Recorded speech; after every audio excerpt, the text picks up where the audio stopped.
Salam sejahtera Malaysia. Denyut nadi suara rakyat bergema di channel ini. Cerita pagi ini cerita tentang Rafizi lah, yang menjadi bualan ramai seluruh Malaysia setakat ini. Lepas ini Rafizi pergi mana? Rafizi pergi mana?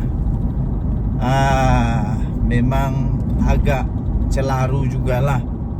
Akhirnya sudahlah beberapa kenyataan media atau kenyataan ditulis di mana-mana menyatakan bahawa PKR akan cuba untuk memikirkan, bincangkan. PKR akan cuba bincangkan untuk peranan khas Rafizi di dalam parti. Ya maklumlah, Rafizi sudah tidak ada apa-apa jawatan kan. Dia jadi ahli biasa sekarang. Selain daripada dia jadi MP, selain daripada dia jadi menteri di kabinet Datuk Seri Anwar Ibrahim, kalau dia di PKR, dia jadi ahli biasa sudah sekarang. Okey, jadi kerana itu banyaklah desas-desus kata lantiklah Rafizi jadi Menteri Besar Selangor. Melantiklah Rafizi jadi Menteri Besar Selangor. Saya terus dandan tu juga, saya tak setuju. Saya bangkang. Saya tidak setuju Rafizi dilantik jadi Menteri Besar Selangor. Kenapa? Kerana tidak setujulah. Mana boleh begitu. Tidak perlulah pujuk-pujuk Rafizi sampai bagi dia jawatan itu, jawatan ini, kalau memang dia tidak sesuai. Lagipun Rafizi bukan dia bukan ahli Dewan Undangan Negeri di Selangor. Jadi maci-maci, paci-paci, angkel-angkel yang bagi cadangan bilang bagus bagi si Rafizi jadi Menteri Besar Selangor. Kamu punya cadangan di reject. Cadangan kamu tidak diterima, tidak diluluskan. Tidak diluluskan oleh Jabatan Netizen Malaysia. Kerana Rafizi bukan adun di Selangor kan. Dia adalah MP, tapi dia bukan adun. Jadi tidak boleh lah. Lagipun Menteri Besar Selangor sekarang memang buat kerja yang bagus lah. Dia dapat melaksanakan tugas dia dengan baik. Jadi tidak ada keperluan untuk Rafizi gantikan dia. Okey. Rafizi pasti akan bangkit semula. Don't worry. Rafizi akan bangkit semula. Dia akan tenang balik.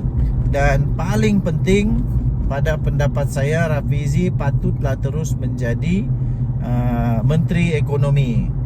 Tidak ada keperluan untuk gantikan Rafizi.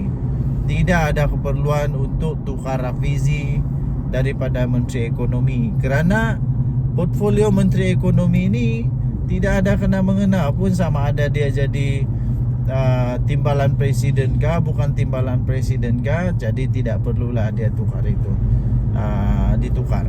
Lagi satu, Rafizi melaksanakan tugas dia dengan baik sebagai Menteri Ekonomi. Jadi tidak perlu.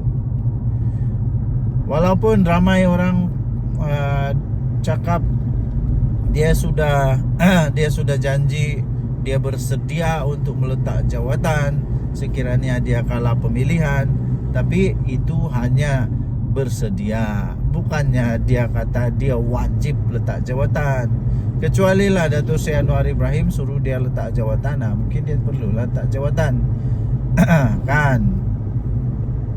Tahniahlah kepada Nurul Izzah, dan harap-harap segala-galanya okey-okey saja. Kita jumpa lagi. Bye-bye. Selamat pagi Tempinai. Selamat pagi semua Tambalud. Selamat sesarap Sokovia itong kinuruhangan Sitin Sabah. Selamat sasarap. Nuhabali ko. Okey. Baru balik dari tamu. Saya baru balik dari tamu. Tamu desa. Paling saya gembira kan, paling betul-betul saya gembira ialah karena tamu desa kami sudah kena upgrade. Wah, sudah kena upgrade, geng. Tamu desa sudah kena upgrade. Gembira betul saya. Yang dulu terlampau macam kesian betul kan. Sekarang sudah kena upgrade lah. Nah, inilah yang saya bilang. Inilah yang saya bilang yang kita mau. Inilah yang saya bilang yang rakyat mau. Inilah yang saya bilang kalau ada menteri yang bagus, dia pasti buat kerja. Begitu yang kita mau kan. Begitu yang kita mau. Itulah yang kita mau. Jadi itulah. Saya sangat gembira karena ada menteri daripada Kuskop, daripada Kementerian Keusahawanan dan Koperasi Malaysia, Datuk Ewan Benedict, yang memang buat kerja. Ada orang selalu komen saya bilang, kau kasih jual-jual nama dia saja, kau kasih jack-jack dia. Tidak bah, saya tidak suka kasih jack-jack juga ini. Tidak, saya suka kasih jack kurang tahu. Betul, saya hanya bagi tahu ada tamu yang kena upgrade, dan saya bagi tahu siapa menteri dia, itu saja pun. Tidak ada pun saya bilang kau suruh kau suka sama saya. Tiada. Saya bagi tahu tamu sudah kena upgrade dan menteri dia Ewan Benedict. Itu saja kan. Janganlah kau marah baging.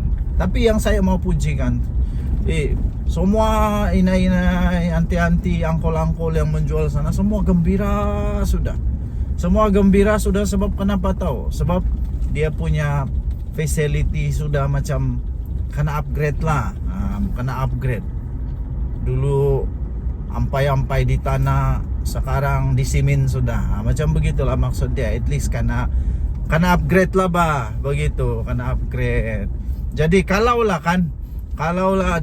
dibagi tahu, disuruh tanyakan siapa menteri yang kau kenal di Malaysia, mesti kalau inai-inai, angkol-angkol yang pergi tamu menjual-jual kan, sepatutnya kan memang terus dorang ingat nama pertama Ewan Benedict lah. Ewan Benedict. Kenapa dorang ingat si Ewan Benedict? Sebab si Ewan Benedict lah yang pergi tolong dorang kasih upgrade tu tamu dorang. Beginilah yang menteri kita mau. Bukan waktu kuat berpolitik saja. Dia cerita sikit-sikit politik.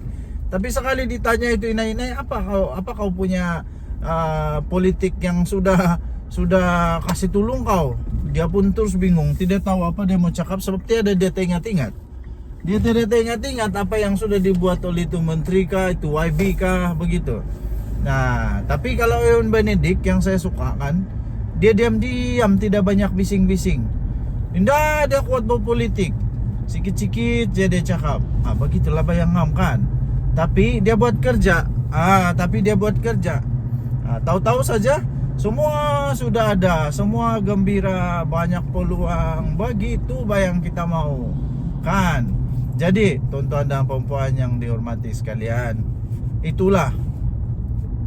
Kalau macam tiba-tiba kamu ditanya siapa yang kamu ingat, saya pikir kamu perlu ingat nama Ewan Benedict lah. Sebab dia banyak menolong rakyat, dia banyak mengasih upgrade yang diperlu untuk di-upgrade, dan paling penting dia pandai buat kerja dia sebagai menteri. Nah, ini yang baru bagus. Ini yang siok. Apa barang konon lah timbalan menteri lah, menteri apalah, tapi dia buat kerja itu bukan kita mau kan, begitu.